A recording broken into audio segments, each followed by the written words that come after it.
শুক্রবার মানেই আমার কাছে ঈদের দিন মনে হয়। শুক্রবারে কাজের চাপ একটু বেশি থাকলেও ঘুম থেকে ওঠার কোনো প্যারা নেই। ছেলের স্কুল অফ থাকে তাই। হ্যালো গাইস, আসসালামু আলাইকুম। সবাইকে জানাই জুম্মা মোবারক। কেমন আছেন সবাই? আশা করি সবাই ভালো আছেন। আপনাদের দোয়ায় আলহামদুলিল্লাহ আমিও ভালো আছি। আজকে যেহেতু শুক্রবার, তাই আজকে একটু ঘুম থেকে দেরিতেই উঠেছি। ঘুম থেকে উঠে আমার সর্বপ্রথম কাজ হচ্ছে ছেলের জন্য নাস্তা বানানো। তাই আমি সবার আগে ছেলের জন্য নাস্তা বানাইছি। তারপর ওকে ঘুম থেকে তুলে ওকে খাবার খাইয়ে দিয়েছি। তারপর বাসার কাজ শুরু করে দিলাম। ঘর এলোমেলো থাকলে আবার একটুও ভালো লাগে না। যেহেতু আমার ছেলে একটু বেশি চঞ্চল, তাই ও একটু বেশি ঘর এলোমেলো করে রাখে। আমি যতটুকু পারি ঘর গুছিয়ে রাখার চেষ্টা করি। আমি মনে করি ঘর যেমনই হোক না কেন, ঘর যদি একটু পরিপাটি করে গুছিয়ে রাখা যায়, তাহলে দেখতেও সুন্দর লাগে আর মনটাও ভালো থাকে।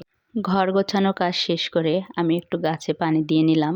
তারপরে রান্নাঘরে চলে আসলাম থালাবাটি পরিষ্কার করার জন্য।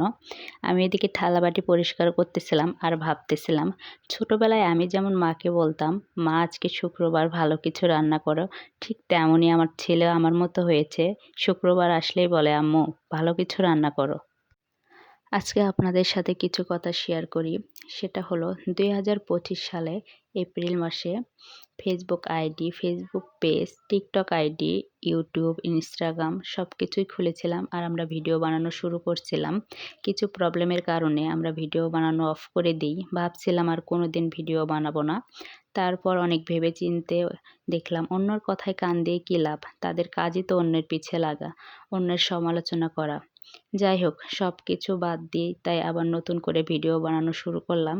আশা করি আপনারা সবাই আগের মতোই সাপোর্ট করবেন।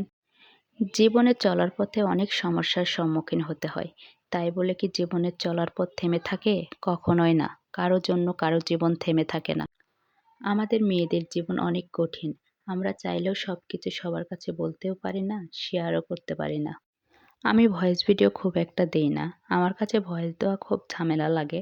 আর আমি তেমন গুছিয়ে ভালোভাবে কথাও বলতে পারি না, যার জন্য ভয়েস ভিডিও বানানো হয় না। কিন্তু এখন ভাবতেছি মাঝে মাঝে একটু ভয়েস ভিডিও দিব, যদি আপনারা চান। আমি ভিডিওতে ভয়েস দিচ্ছিলাম আর দেখতেছিলাম আমার চুলগুলো অনেক ছোট হয়ে গেছে। আসলে রাগের মাথায় কোনো কিছু করাই ঠিক না। আমি রাগের মাথায় আমার চুলগুলো কেটে ফেলছি। এখন দেখতে অনেক খারাপ লাগতেছে আর চুলগুলোর জন্য অনেক আফসোস হইতেছে। কিছু করার নেই। আমার কণ্ঠস্বর হয়তো একটু বাজে শোনা যাচ্ছে। আমার গলায় প্রবলেম, নাকে প্রবলেম, যার জন্য কণ্ঠস্বর একটু চাপা মনে হচ্ছে। আপনারা এটা একটু ক্ষমাস্বরূপ দৃষ্টিতে দেখবেন। বাসার সব কাজ শেষ করে আমি আমার জন্য চা বানাইলাম। সকালে আমার ১ কাপ চা হলে আর কিছু লাগে না। চাটা আমার কাছে নেশার মতো হয়ে গেছে। সব কিছু ছাড়তে পারলেও মনে হয় চা খাওয়াটা ছাড়তে পারবো না।